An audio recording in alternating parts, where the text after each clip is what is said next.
제목이 뭐예요? 세상죄를 지고 가는 하나님의 어린 양. 위대한 선언문이에요. 오늘 본문의 말씀은 저와 여러분들이 우리가 살아가고 있는 이 세상을 하나님이 이제는 새롭게 전환점을 만드시겠다 하는 이 전환점을 맞이하는 대선언을 온 세상 가운데 공표하신 내용이 오늘 본문의 말씀에 나오고 있어요. 본문 29절부터 반복적으로 어떤 한 단어가 3번 등장하는 게 오늘 본문 1장의 하반 1장에 보면 나오거든요. 29절 첫 번째 무슨 단어가 나오죠? 네? 이튿날이라는 단어 나와요. 그리고 35절, 43절에도 반복적으로 이튿날 나옵니다. 그리고 넘어가서 2장 1절에는 사흘째 되던 날이라는 말이 나와요. 이거 다 합하면 며칠이에요? 7일? 아니 6일이에요. 6일. 이튿날이 다음날이라는 뜻이거든요. 그래서 이제 이게 하면 6일이 되거든요. 근데 요한복음 1장 1절이 뭘로 시작합니까? 태초에 말씀이 계시니. 이 말씀 어디하고 비슷하죠? 창세기 1장 1절. 태초에 하나님이 천지를 창조하시니라. 그래서 1장의 내용이 뭐예요? 6일 동안 하나님이 천지를 창조하신 내용이 나와요. 요한이 의도적으로 문학적 기법으로 이걸 그대로 가져와서 그 구조로 1장을 채우고 있는 거예요. 그러니까 하나님이 창조하신 이 세상을 하나님이 다시 뭔가를 대전환점을 만들겠다라는 어떤 한 특별한 계획을 선포하고 선언하고 있는 게 오늘 우리가 있는 본문의 말씀 1장 29절의 대선언문입니다.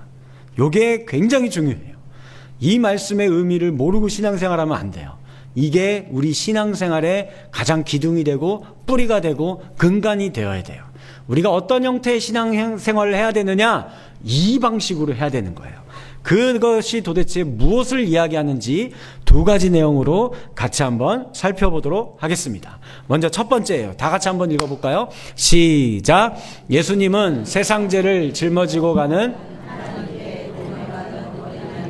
아멘. 우리 너무나 잘 알고 있는 내용이죠. 쌀쌀한 이제 겨울이 바람이 조금 잦아든 것 같고 물러가게 된 것 같고 지금 보니까 비가 촉촉히 조금씩 내리잖아요. 봄비가 내리고 있는 3월이 드디어 찾아왔습니다. 봄을 맞이한 기념으로 제가 여러분들에게 시 한 편 읊어드리도록 하겠습니다. 나태주 시인의 풀꽃이라는 시예요. 자세히 보아야 예쁘다. 오래 보아야 사랑스럽다. 너도 그렇다. 라는 시예요. 조 목사님 그 봄바람이 살랑살랑 불었나 무슨 아침부터 이렇게 뭔 시를 읽을 때 라고 생각할 수 있는데 아름답죠. 문장이 쉽고도 너무 아름다운 문장인데 그냥 단순히 아름다운 글과 문장을 나열해 놓은 게 아니에요. 저 시에는요, 오늘날 우리가 살아가는 세상에 대한 비판적 시각이 담겨 있는 겁니다. 어떤 내용일까요? 우리는요, 내 옆에 사람을 자세히 보려고 하지 않아요. 우리는 내 옆에 있는 사람을 오래 보려고 하지 않습니다. 그래서 예뻐하지 않아요. 사랑스러워하지 않습니다. 그저 상대방의 겉모습만 짧게 스캔하고 대충 보고서는 그래 너는 이런 인간이겠구나 하고 함부로 판단하고서는 오래 기다려주지 않습니다. 그리고서는 미워하고 싫어하고 그냥 나한테 별 도움이 안 될 것 같으면 치워버리고 버려버리는 거예요. 이런 내용이 어디에 나왔을까요? 창세기 앞부분에 아담과 하와가 범죄하고 그리고 드러나게 된 첫 번째 죄 현장 가운데 이 모습이 나타났죠. 카인과 아벨이 하나님 앞에 제사를 드렸습니다. 카인이 아벨이 드리는 제사 하나님이 기뻐 받으시고 흠양하셨어요. 그 모습을 자세히 보고 오래 보면서 하나님이 왜 저 동생의 제사를 더 좋아했을까? 동생의 어떤 모습이 있었던 것일까? 하면서 오래 기다려 주었다라고 한다면 그러면 그런 일이 없었을 거예요. 그리고 하나님도 카인을 얼마나 사랑하시는지 얼마나 아름답고 사랑스럽게 바라보고 계시는지를 그가 깨달았을 텐데 한순간 그의 마음속에 올라온 시기와 미움의 감정으로 인하여서 자신의 인생에서 치워버렸죠. 인류 최초의 살인이 벌어지게 된 것을 볼 수 있습니다. 세상은 우리를 자세히 보지 못하게 만들어요. 오래 기다리고 인내할 필요가 없다라고 이야기합니다.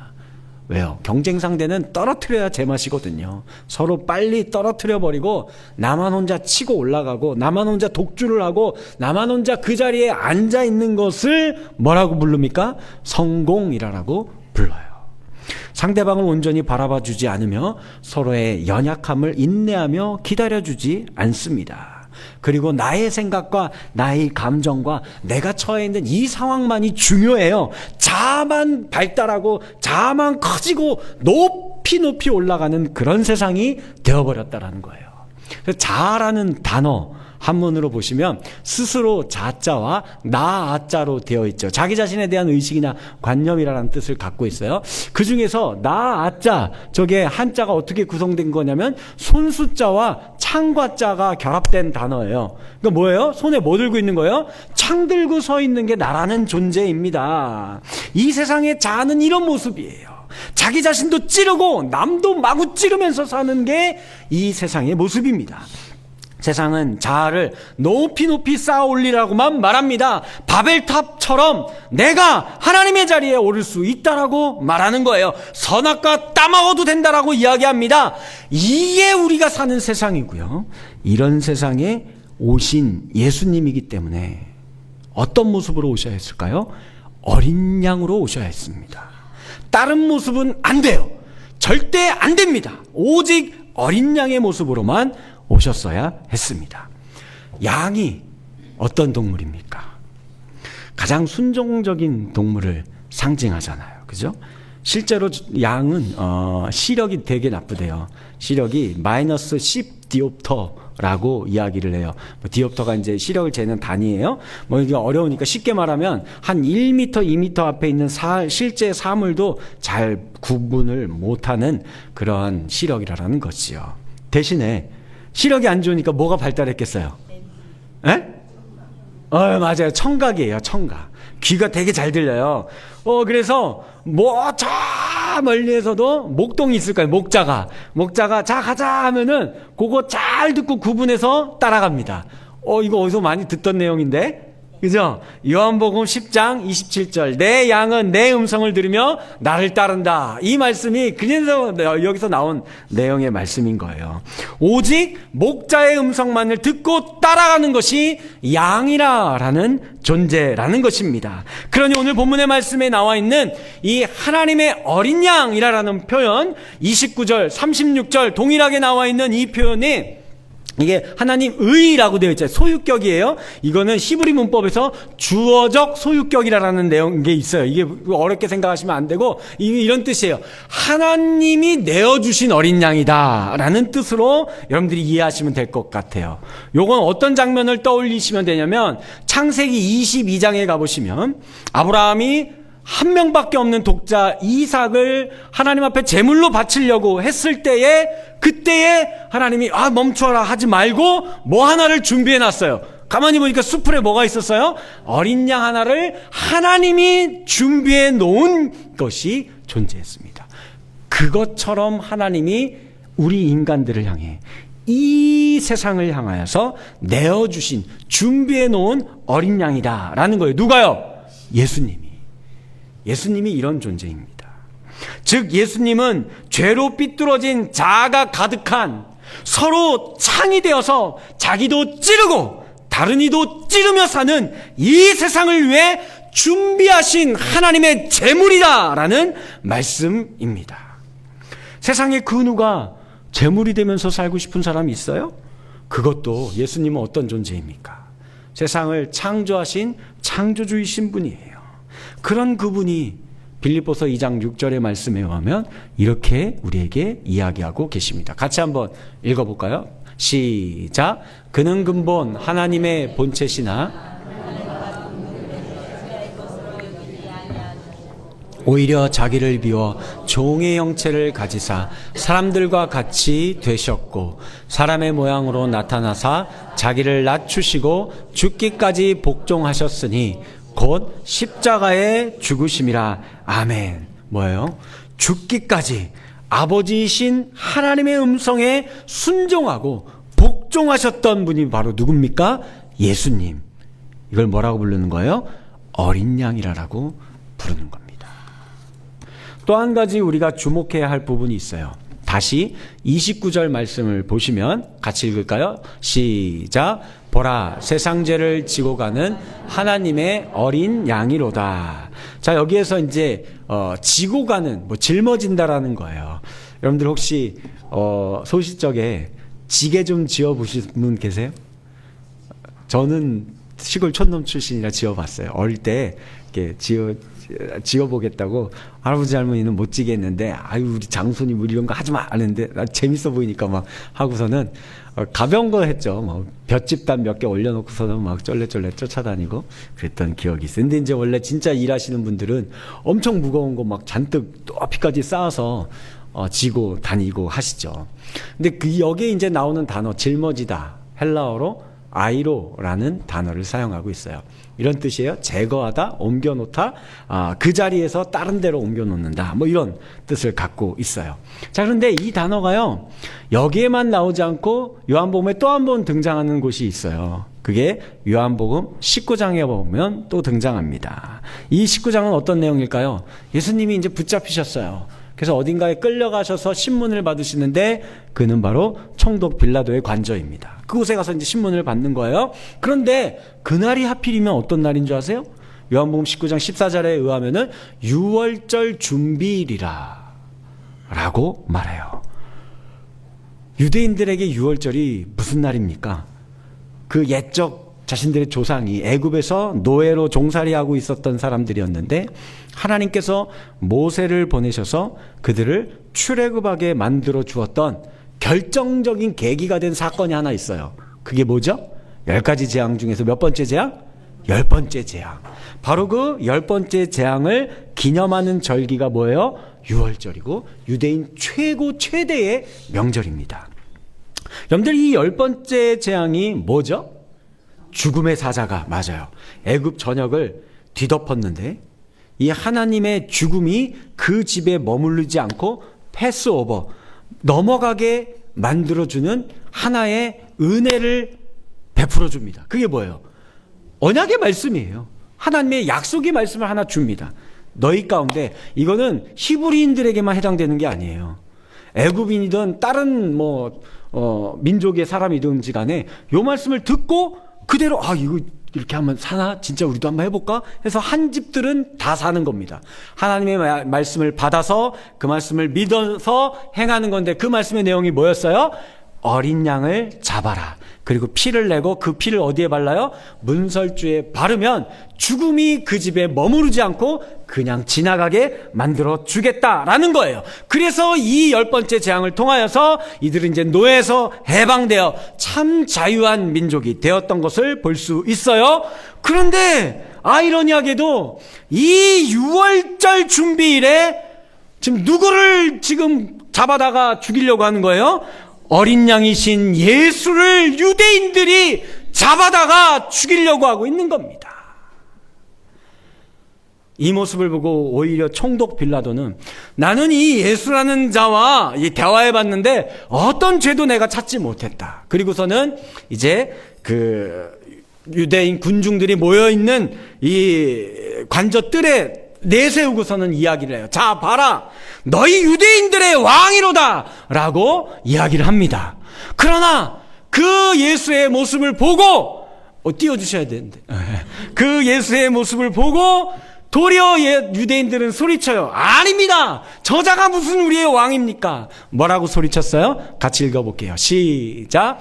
그들이 소리 지르되 없이하소서, 없이하소서, 그를 십자가에 못 박게 하소서. 여기서 말하는 없이하소서, 저 단어가 뭐예요? 저기 헬라어 똑같은 아이로라는 단어예요. 저가 짊어지게 하소서, 저가 가져가게 하소서 라고 외치고 있는 거예요.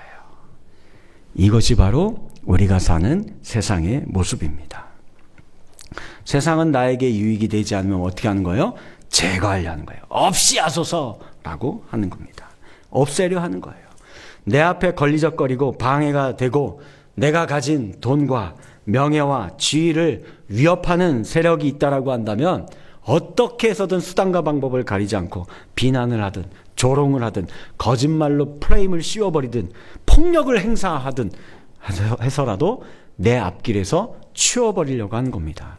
그리고선 내가 앉은 자리, 더 높은 자리로 올라가려고 하고 있는 거. 이게 뭐예요? 이게 우리 세상의 모습이에요. 이 모습이 죄로 오염된 우리가 사는 세상의 모습, 저와 여러분들의 삶의 현주소라는 것입니다.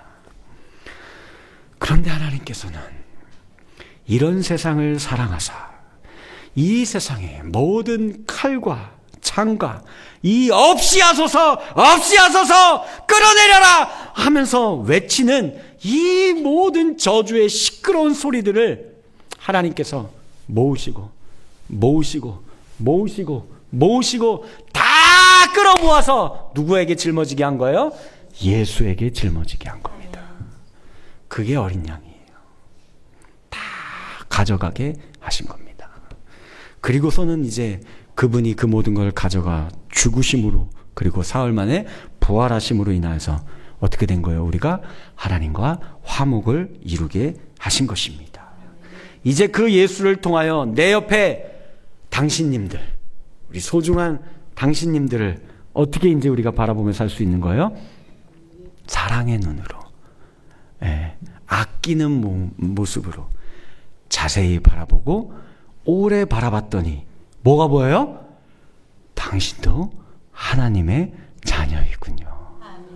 하나님의 형상이군요. 세상에 온갖 쓸데없는 그 리스트업 다 해놔가지고 너는 이런 인생이야, 너는 저런 놈이야, 너는 이것밖에 안 되는 거야 하면서 우리 다 등급 매겨놓은 거 이거 이제 다 이게 이제 우리 눈에 안 보여요. 이게 안 보이고 자세히 보니 오래 보니 뭐예요? 하나님의 자녀이군요. 그러니 우리가 서로 사랑하며 살지 않을 이유가 없게 되는 겁니다. 이 은혜의 선물을 받아 누릴 수 있는 이 어린 양이신 예수를 영접하면서 그 은혜 가운데 살 수 있는 저와 여러분들이 되어지기를 주님의 이름으로 간절히 축원합니다. 두 번째, 우리 또 다 같이 한번 읽어볼까요? 시작. 우리도 화목해 하는 어린 양이 됩시다. 아멘. 오늘 본문의 말씀 32절 말씀 보면 이렇게 되어 있어요. 같이 읽을게요. 시작. 요한이 또 증언하여 이르되 내가 보매 성령이 비둘기같이 하늘로부터 내려와서 그의 위에 머물렀더라 라고 말씀하고 계십니다.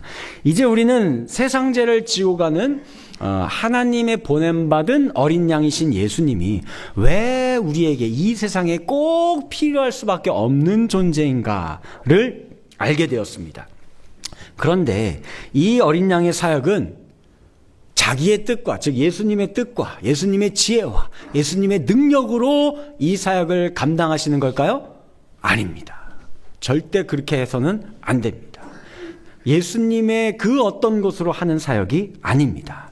오직 보내신 분이신 하나님 아버지의 뜻에 따라 세상을 위한 화목제물이 되는 사역, 즉 십자가를 짊어지는 사역을 해야만 했던 것입니다. 그래서 오늘 본문의 말씀에 성령이 비둘기같이 임하는 것을 통하여 예수님의 어린 양으로서의 사역이 본격적으로 이 세상 가운데 시작될 것이다 라는 것을 온 세상에 공표하고 선언하고 있는 거예요. 비둘기가 보통 평화의 상징이잖아요. 그래서 이 세상에 이제는 평화가 임하게 됨을 선포하고 있는 겁니다.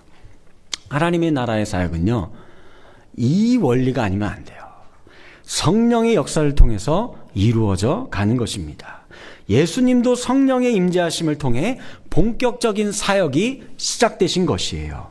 그러므로 저와 여러분들도 이 성령의 임재하심을 통해 하나님 나라의 귀한 사역을 감당하시는 아름답고 복된 인생들이 되어지시기를 주님의 이름으로 간절히 축원합니다.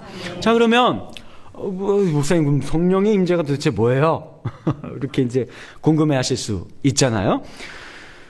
고린도 교회 성도들은 이거를 은사와 능력으로만 좀 생각을 많이 했었어요. 그래서, 야, 성령 받은 거면 방언할 줄 알아요. 방언도 못 받았는데 어떻게 성령을 받았다고 할 수 있어? 하면서 방언을 하거나, 아니면 예언을 하거나, 병고침, 가르침, 이와 같은 은사와 능력이 나타나는 것을 성령의 역사로 생각했습니다. 그러나 물론 그것도 성령의 한 나타남의 현상 중에 하나이지만 은사와 능력에만 초점을 맞추고 계시면 안 돼요. 이러면 본질을 잃어버릴 가능성이 매우 큽니다. 성령의 임재하심은 쉽게 이야기하면 이렇게 되는 거예요. 하나님, 한번 따라해 볼까요? 하나님과 이심전심이 되는 것이다. 이심전심이 뭐예요? 하나님의 마음이 내 마음이 되고 내 마음이 하나님의 마음이 되는 겁니다. 이게 성령이 임재하시는 거예요. 그래서 하나님의 이 말씀이 깨달아지는 거예요. 그래서 그 하나님의 마음이 어떠한지 내 마음 가운데 막 폭포수와 같이 막 쏟아져 들어오는 겁니다. 그래서 요한복음 14장 26절 말씀 보시면 이렇게 이야기하고 계세요. 같이 읽습니다. 시작. 보혜사 곧 아버지께서 내 이름으로 보내실 성령, 그가 너희에게 모든 것을 가르치고 내가 너희에게 말한 것을 생각나게 하리라 라고 말씀하세요. 그러니까 이게 무슨 말씀입니까? 그동안 내 마음대로 생각하고 내 감정이 소용돌이 치는 대로 그대로 살아왔던 것이 그게 내 지금까지의 인생이었다라고 한다면 이 어린 양이신 예수 그리스도를 영접하고 성령의 임재하심 가운데에서 살아가는 인생이 되는 것은 이런 내 마음이 이제 조율이 되고 조정이 되는 거예요. 하나님의 뜻 가운데서 살아가고 하나님의 마음이 내 마음의 중심에 자리 잡기 시작하는 거예요. 그러므로 성령의 인도하심을 받지 않으면 하나님 나라의 사역이 아니라 내가 하고 싶은 대로 하는 거예요. 이거는 내 마음대로 하고 싶은 거를 하나님의 이게 뜻이다 라고 하면서 포장하면서 하는 일이 될 수 있는 거예요. 왜냐하면 하나님의 뜻과 마음 같은 건 헤아릴 생각도 안 하고, 그러고도 은사와 능력은 남아있을 수 있기 때문에 그렇습니다. 쉽게 생각하면 돼요. 제가 여전히 설교 잘할 수 있고요, 여전히 아름다운 목소리로 찬양 잘할 수 있고, 여전히 교회 일 잘할 수 있습니다.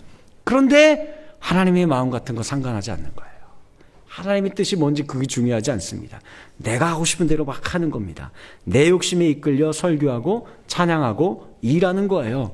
그러면 이건 뭐예요? 하나님 나라의 사역이 아닙니다. 이러면 또다시 내 자아가 높아지는 거예요. 설교를 하는데 그 설교가 칼이 되고 창이 되는 겁니다. 그래서 찌르고 아프게 하는 거예요. 하나님의 뜻을 전하는 것이 아니라 내가 하고 싶은 말, 쓰레기 같은 말들을 마구 내뱉고 있는 겁니다. 기가 막힌 언변술과 처세술로 정치를 기가 막히게 잘하시는 분이 계실 수도 있어요. 그런데 그분이 성령의 인도하심을 받지 않아요. 즉 하나님의 마음이 어떠한지, 하나님의 뜻이 우리 조국 가운데 어떻게 하는 것이 하나님의 뜻인지를 헤아려 보려고 하지 않는 겁니다. 그러니 내 자아만 높아져서 백성들을 찌르고 도려내는 칼과 창이 되는 정치인이 될 수 있다라는 거예요. 이윤을 남기는 일에 탁월한 수완을 발휘하는 장사꾼이 계실 수도 있습니다. 이 은사와 능력은 여전히 남아있어요. 그런데 성령의 인도하심을 받지 않습니다. 하나님의 뜻을 묻지 않아요. 그러면 어떻게 되는 겁니까? 그저 자기 유익을 더 높이 쌓아두기 위해서 온갖 불법과 탈세를 저지르면서 사는 칼과 창이 되는 인생이 될 뿐이라는 것입니다. 잘 생각해 보시기 바랍니다. 저와 여러분들이 예수님을 믿게 된 것도 내가 교회 어떻게 하다가 나가서 설교 들어보고 성경 말씀 한번 읽어보니까 요거 믿을만 하다. 신앙생활 하는 게 나한테 유익이 되고 도움이 될 만한 것 같다 라고 생각하셔서 내 자아와 내 의지와 내 결단과 내 노력으로 여기 나와 계신다 라고 생각하시는 분들 혹시 계신가요? 이제 보니까 한 3명 정도 계시는 것 같은데 아니에요. 그거 그렇게 생각하면 큰일 납니다. 그런 거 아니에요. 쉽게 예를 드릴게요. 예수님께서 하루는 제자들을 모아놓고 물어봤어요. 야, 너희들 세상 사람들이 지금 우리 유대인들이 나를 향해서 어떤 사람들은 세례요한이 환생했다 하고, 이때는 이제 세례요한이 목베임 당해서 죽은 뒤에요, 다시 살아났다라고 하고, 어떤 사람은 나보고 엘리야라고 하고, 어떤 사람은 예레미야 같은 선지자라고 하는데, 그래서 물어요. 니들은 나를 누구라고 생각하느냐 라고 묻습니다. 여기에 기가 막힌 답변을 한 사람이 있어요. 누굴까요? 베드로. 무슨 대답했어요? 이건 다 외우겠죠? 시작. 주는 그리스도시요 살아계신 하나님의 아들이십니다. 정답을 딱 이야기를 한 거예요. 자, 그러면 이 대답을 듣고 예수님의 반응이 어땠을 것 같아요? 야, 역시 베드로, 수제자, 네가 역시 첫 번째가 될 만해. 뭐 이렇게 했을까요? 아니면 오, 야 베드로 너 웬일이야? 너 이제 공부 좀 하나 보다? 하면서 잘했어 라고 이렇게 했을까요? 아니에요. 마태복음 16장 17절 말씀 한번 같이 읽습니다. 시작. 예수께서 대답하여 이르되 이를 내게 알게 하니는 혈육이 아니요 하늘에 계신 내 아버지시니라 라고 말씀하고 계세요. 저기 잘 들어보세요. 야, 너 똑똑하다 이렇게 말씀하지 않고 복이 있도다 라고 이야기를 해요. 복은 받는 겁니다. 그리고 여기서 말하는 혈육은 즉 어떤 위대한 스승에게서 네가 배워서 깨우침을 얻은 그런 게 아니라고 이야기를 하는 거예요. 내가 이와 같은 고백을 하게 된 것은 하늘에 계신 네 아버지께서 너에게 알게 해주셨기 때문에, 깨닫게 해주셨기 때문에, 너에게 하나님의 마음이 부어졌기 때문에, 성령이 이것을 알게 해주셨기 때문에 네가 이와 같은 고백을 할 수 있게 된 거다라고 이야기하고 있는 겁니다. 목사님, 그런데 저는 그 예수님을 믿기는 하는 거, 이거는 내가 믿는다라고 이야기는 할 수 있을 것 같아요.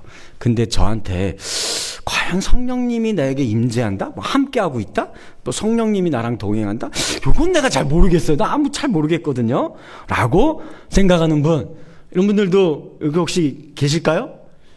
이분 한 4분 정도 계시는 것 같은데. 이런 분들에게 성경 말씀 하나 읽어드릴게요. 고린도전서 12장 3절 말씀 우리 같이 한번 읽어볼까요? 시작. 그러므로 나는 여러분들에게 알려드립니다. 예수는 저주를 받아라 하고 말할 수 없고, 또 성령을 힘입지 않고서는 아무도 예수는 주님이시다 하고 말할 수 없습니다. 기가 막힌 말씀이죠. 여러분들이 예수님을 향해서 나의 주님이라고 고백하는 것 자체가 뭐예요? 저와 여러분들이 성령의 사람이라는 증거라는 겁니다. 그러니 마귀에게 속지 마세요. 야, 너 따위 인생에게 무슨 성령이 함께하고 임재하고 계시냐? 너 맨날 죄짓고, 너 맨날 나쁜 생각하고 있고, 너 맨날 거짓말하고 있고, 네 욕심에 살아가는 그런 너 따위가 무슨 성령이 함께한다? 야, 웃기지 마 하고 마귀는 우리에게 자꾸 이런 의심을 갖게 만들거든요. 버려버리세요. 마귀야 물러가라 라고 선포하세요. 우리가 예수는 그리스도시요 나의 주님이십니다 라고 고백하는 거 여러분들 의지로 하는 거 아닙니다. 여러분들 안에 계신 성령님이 고백하게 하는 것임을 믿으시기 바라겠습니다. 우리가 요한복음 앞부분에서 살펴본 요한복음의 위대한 선언문이 있어요. 요한복음 1장 14절 뭐예요? 말씀이 육신이 되어 우리 가운데 거하고 계신다 라고 선언하고 있습니다. 예수님이 언제나 저와 여러분들과 함께 계셔서 하나님의 말씀을 깨닫게 하시고 하나님의 뜻과 마음을 헤아려 알게 하셔서 오늘도 내일도 영원토록 그분의 영광을 드러내고 나타내는 위대한 신앙인의 삶을 살 수 있게 만들어주신다라는 사실을 틀림없이 믿으시기 바라겠습니다. 나의 의지를 믿는 게 아니에요. 내가 믿음이 좋다라는 걸 믿는 게 아니라 하나님이 그렇게 말씀하셨어요. 선언해 주셨어요. 내가 그렇게 만들겠다라고 선포하신 겁니다. 그러니 이제는 그 하나님을 믿으시고 이제 우리가 어떻게 살아야겠어요? 우리도 예수님처럼 저와 여러분들을 이 각자의 자아로 서로 찌우 살아가고 서로 베고 살아가고 서로 욕설을 퍼부으면서 저주를 퍼부으면서 살아가고 있는 이 세상, 이 교회 문 열고 나아가면 오늘날의 대한민국 사회가 얼마나 그런 모습들이 너무나 많지 않습니까? 심지어는 예수의 이름을 빙자하여서 하나님의 뜻을 빙자하여서 교회의 이름을 팔아가면서 그런 일들을 하는 것들도 얼마나 많은지 몰라요. 그런 거 아니에요. 그 모든 소리들은 예수를 없이 하소서 하고 떠들고 있었던 유대인들과 똑같은 모습입니다. 우리가 살아가야 하는 본이 되는 모습이 뭡니까? 어린 양이신 예수예요. 그저 그 세상 가운데 그와 같이 서로 찌르며 살아가는 사람 가운데 나아가서 우리가 화목제물이 되는 겁니다. 묵묵히 죽어지는 거예요. 침묵하시고 그곳에 가서 우리가 희생하고 헌신하는 겁니다. 그때 우리 주님 우리에게 말씀하십니다. 세상에서는 그런 너희가 환난을 당할 거다. 고난을 겪을 거다. 그거 너무 어려울 거다. 그러나 담대하라. 내가 세상을 이기었노라. 예수님이 어린 양이 되어서 십자가에 달려 돌아가 죽고 부활하심으로 이미 승리했습니다. 승리가 결정된 사역을 현장에 하나님이 저와 여러분들을 보내시는 거예요. 이거 믿고 나아가세요. 볼지어다 내가 세상 끝날까지 너희와 항상 함께 있으리라. 그러므로 너희는 가서 뭐예요? 모든 민족을 제자로 삼아 아버지와 아들과 성령의 이름으로 세례를 베풀고 내가 너에게 분부한 모든 것들을, 이 분부한 게 뭐예요? 딴 거 어렵게 생각할 거 없어요. 무슨 교리 어떤 거 생각할 거 없고 그냥 딱 요거 하나 생각하면 돼요. 어린 양. 이거를 가르쳐 지키게 하라. 너부터 요거 해라. 그러면 된다. 라고 말씀하고 계십니다. 이 사역을 우리 함께 힘내어 감당하며 살아갈 수 있는 저와 여러분들의 위대하고 아름답고 복된 신앙인의 인생들이 되어지기를 주님의 이름으로 간절히 축원합니다.